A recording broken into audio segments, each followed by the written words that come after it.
अमरीकी नायब सदर जेडी वेंस और कारोबारी खातून एरिका क्रिक के दरमियान मुबैना रिश्ते की खबरें जेर गर्दिश। दोनों के गले मिलने की वीडियो वायरल, नया हंगामा बर्पा हो गया। अमरीकी सियासत में इस वक्त एक नई बहस छिड़ गई है। नायब सदर जेडी वेंस और बिजनेस वुमेन एरिका क्रिक की एक वीडियो सोशल मीडिया पर वायरल हो गई।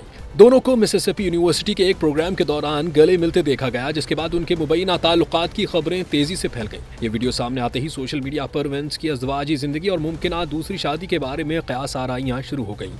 इन अफवाहों को उस वक्त मजीद तकवीत मिली जब न्यूयॉर्क टाइम्स की बेस्ट सेलर मुसन्निफा शैन वॉटसन ने दावा किया कि जेडी वेंस आइंदा बरस के आखिर तक एरिका क्रिक से शादी कर लेगी। उन्होंने ये भी कहा कि वेंस अपनी मौजूदा बीवी को तलाक देकर नया रिश्ता कायम करेंगे। याद रहे कि एरिका कदामत पसंद रहनुमा और साबिक सदर ट्रंप के करीबी साथी चार्ली क्रिक की बेवा हैं, जो कुछ अर्सा कबल एक लेक्चर के दौरान फायरिंग के वाक़े में हलाक हो गए थे। चार्ली क्रिक 2012 में तुलबा में कदामत पसंदी के फरोग के लिए टर्निंग पॉइंट USA के बानी थे।